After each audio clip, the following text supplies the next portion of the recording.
If you have a problem with feminism, Islam will fix it. If you have a problem with your wife not obeying you, Islam will fix it.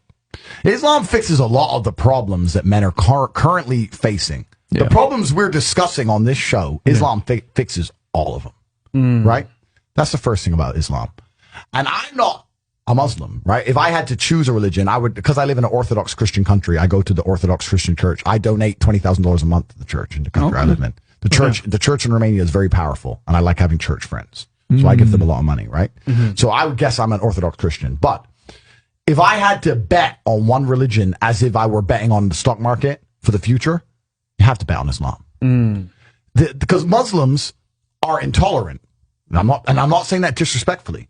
Because if you're tolerant of everything, then you stand for nothing. Facts. Christians are so tolerant now that you can go to church. These girls will get fucked on a Saturday night and go to church on a Sunday morning and get fucked on Sunday night, and it's no big deal, right? So you don't believe it. They have gay pastors that I'm not even anti-gay, but if the book says don't have, like, what the fuck? What do you believe in now?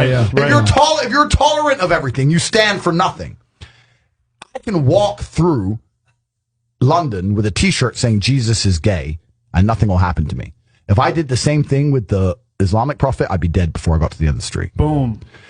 That's how much they believe and respect. And I respect people who stick up for what they believe in. It's not even about me believing in it. I respect them because they believe, and they will defend. Muslims are the only people who will defend their religion. They will defend their beliefs. They refuse to be mocked. They refuse to be insulted. And I respect that about them. I respect that. That's an amazing thing about them, right? And the third point is, and I've been all around the world, some of the best countries in the world today are the first world Muslim nations. Qatar, you can go to Qatar, you can fall asleep with $1 million on your lap in the middle of the street. Nothing's going to happen to you. Saudi Arabia as well. You can go to Saudi, nothing will happen to you. You can go to Dubai, UAE, nothing's going to happen to you. They leave their cars parked with the keys inside. It's so safe. Wow. It's so safe. Women, everyone's married. Every woman obeys her husband. Every single woman has 4, 5, 6 kids. Big families. All the things we're talking about, all the problems we have here, right? They've got none of that. None of it. Because of Islam. Islam keeps society in the role where women obey their man. Women have children.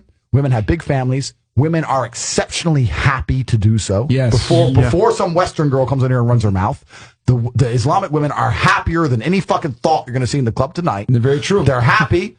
Society is functioning. Their population is growing, because in most Western countries, the population is declining. Tim Cass was talking about it today. I was talking. We were Two people have one kid. Doesn't work. Doesn't work, right? 2 people need to have 3.1 kids because people die, right? People die prematurely, blah, blah, blah, blah. So we have population problems in the West. They have none of the population problems. Society is functioning. And that's what society is.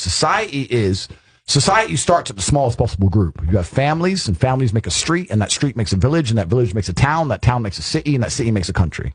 So if it's broken at the very fundamental level, if its family level's broken, then it's broken the whole way up. Yep. And that's what's happened in the West. And the first world Islamic countries have none of those problems. So if you're going to talk about a belief system that fixes issues, you need to go to Islam. And I will say this, that will fix everything. And look, I'm not Muslim, but half my family is Christian, half is Muslim. Sorry to say this, the half that's Christian, they're all divorced. The half that's Muslim, they're still married, hella kids, and they're happy. The wives do serve their husband. The kids understand the roles, and generally they're happy. You're right on that, 100%. So I just have absolute, even though I wouldn't identify as Muslim, I have absolute respect for the ideology, respect for the mentality, respect for the warrior aspect of it. I respect it. They don't play. They don't play. You can't insult their shit. But you can insult the church all day. You can make fun of it. There's a fucking show on Netflix about a gay Jesus. That's a joke, right? Ha, ha, ha. And what do the Christians do? Nothing. Christianity is a dead religion. Your own Pope.